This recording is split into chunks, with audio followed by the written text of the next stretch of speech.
Number 5. Dimorphodon. Meet the flying goblin, evolution's first failed attempt at building a dragon. This is Dimorphodon, a creature that looks like someone slapped Godzilla's head onto a chicken's body and said, "Yeah, that'll fly." It lived around 175 million years ago, at the dawn of the Jurassic.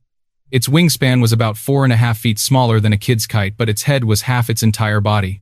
Proof that evolution sometimes just over-invests in the wrong department. It was discovered by fossil hunting legend Mary Anning, and it immediately broke scientists' brains.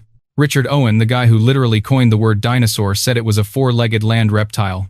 His rival Harry Seeley swore it ran on two legs like a chicken with anger issues. They argued for years before realizing, yeah, it could fly. Ironically, Owen wasn't completely wrong. Dimorphodon could fly just terribly. Short wings, heavy body, and the aerodynamic grace of a falling brick. Scientists now think it mostly climbed trees using claws on both hands and feet, then flew, or rather fell with style from branch to branch. Picture a grumpy flying squirrel who hates its job. The name Dimorphodon means two-formed teeth, because it had two sets long, sharp fangs up front for catching prey, and smaller, flatter ones in back for chewing whatever survived. It probably ate insects, small lizards, and anything unlucky enough to be standing under its next crash landing. If evolution were a game developer, Dimorphodon was the alpha build of dragons, buggy physics, weird hitboxes, and no patch notes. A big-headed bat with teenage angst, clumsy wings, and the constant expression of "I swear I'm trying." Bottom line, Dimorphodon proves even nature had its awkward phase. Not quite a dragon, not quite a bat, not quite anything, just the rough draft of Jurassic Park that somehow made it to production. Number 4. Ornithocheirus. Next up, Ornithocheirus, the flying identity crisis, a prehistoric diva that kept scientists arguing for over a century. If you watched Walking with Dinosaurs, you've seen it, a 12-meter sky beast soaring like a prehistoric Boeing. Yeah. Total cinematic exaggeration. In reality, Ornithocheirus was mid-sized, living about 110 million years ago with a wingspan closer to 20 feet, about the width of a delivery truck. Still impressive, but not king of the skies. It was named in 1870 by British paleontologist Harry Seeley, who thought it was an ancestor of modern birds. He called it bird hand. Wrong bird, wrong tree. Turns out birds came from theropod dinosaurs, not flying reptiles. Then came his eternal nemesis Richard Owen, the anti-Darwin crusader himself. Owen shot back saying it's not the ancestor of anything, mostly because he hated evolution, and thus began a century-long academic food fight. For decades, any random pterosaur bone found in Europe got tossed into the Ornithocheirus bin. Wings, jaws, mystery fragments, the Cretaceous equivalent of a lost and found box labeled miscellaneous flying stuff. Today, scientists only recognize one species, O. Simus, and even that's debated harder than the Star Wars prequels. Some argue it's a relative of Anhungera from South America. Others just want everyone to stop renaming it because they've officially run out of Greek. Its trademark feature was a half-moon crest on its snout, probably used for flirting or cracking shells. So basically half peacock, half nutcracker. Like Leonardo DiCaprio, famous for one blockbuster role, but its personal life is an absolute mess. So next time someone says science has all the answers, just point to Ornithocheirus, the prehistoric celebrity with an identity crisis, multiple stage names, and a fan base made of frustrated paleontologists. And if you think evolution sometimes just throws darts at a design board, hit that subscribe button. We need the therapy fund.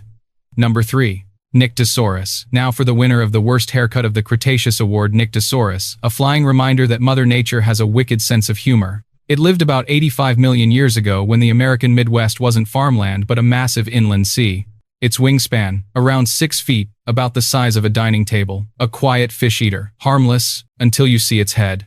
Some adults had a bone crest nearly 2 feet tall, triple the length of its skull, like someone jammed a TV antenna on a seagull. 2 long bones shot out, one straight up, one back, forming a structure that looked less like biology and more like bad Wi-Fi reception. For years, scientists tried to justify this aerodynamic nightmare.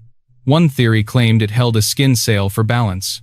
Nice idea, except there's zero evidence. Paleontologist Christopher Bennett studied the bones and said, "Nope, too smooth, no membrane, you guys are imagining things." Later studies in 2009 confirmed it didn't help flight at all, but hey, at least it didn't crash. Thanks, evolution. So what was it for? Most likely pure decoration. Like a peacock tail or moose antlers, just prehistoric bling. Even funnier juveniles didn't have the crest. They grew this love antenna after puberty, and it probably kept getting fancier with age. Basically, evolution gave it the ultimate midlife crisis upgrade. Nyctosaurus poured every single skill point into appearance. It couldn't outfly, outfight, or outfish anything, but it sure could outpose them. If it were alive today, it'd have a TikTok account called Antenna Vibes. In short, Nyctosaurus proves that evolution doesn't always chase efficiency, sometimes it just wants to look fabulous. A bird with a head antenna longer than its body, serving prehistoric style for no reason at all. Nature, ridiculous, glamorous, and completely unashamed. Number 2. Hatzegopteryx. They called it the flying tank of Transylvania because calling it a bird would have been an insult. Meet Hatzegopteryx, the kind of monster that made T-Rex look up and check its radar. Roughly 66 million years ago, during the final act of the Cretaceous, this beast ruled a strange island called Hatzeg, what's now Romania. Its wings stretched almost 40 feet, about the size of a yellow school bus. But the scary part wasn't the size, it was the neighborhood. The island was full of mini dinosaurs, victims of what scientists call island dwarfism. And when there's no T-Rex or Spinosaurus around to keep order, nature leaves a job opening at the top. Hatzegopteryx took it, no interview needed.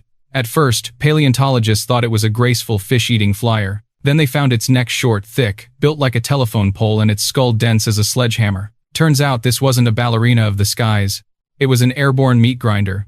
That neck was 10 times stronger than other pterosaurs, its size packed with muscle powerful enough to crack a small dinosaur in half. Evolution spent millions of years designing swans, and then said, screw it, let's make a murder crane.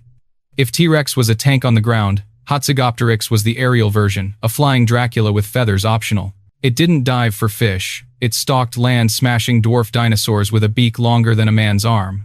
Short neck, massive head, bone-breaking bite, nature basically built a bludgeon with wings. Good news, it lived on an isolated island. Bad news, that island was Transylvania, because of course the home of Dracula needed a flying nightmare to complete the set. Number 1. Rhamphorhynchus. If there were an award for most Photoshop-looking animal, Rhamphorhynchus would win by a landslide. Say hello to the Jurassic needlenose, part bird, part crocodile, part broomstick.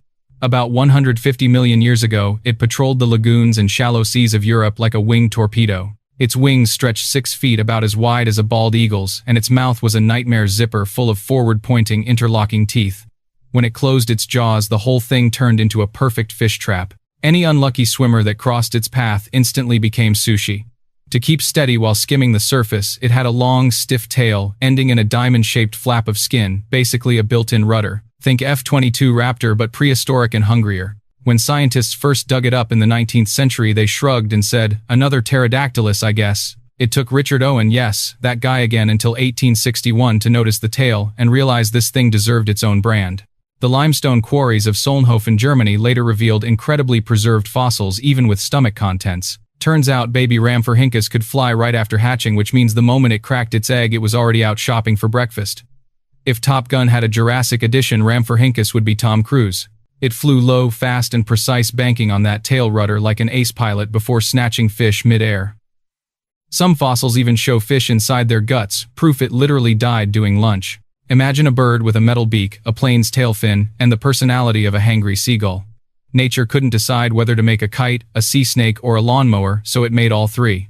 The result, a creature that makes you admire aerodynamics, and still wonder how it didn't accidentally stab itself mid-flight. And that's it. Welcome to beastlore, where we decode the weirdest legends of prehistory. Next time we're opening a brand new top list, you decide A, the creatures that evolved in completely the wrong direction, B, the fossils that literally died mid-snack, or C, Mother Nature's greatest design fails. Drop your pick A, B, or C plus one reason in the comments. We'll read them, and your idea might fly into the next episode. Like, subscribe, hit the bell so you don't miss the next one, where nature keeps proving that logic is just a human invention.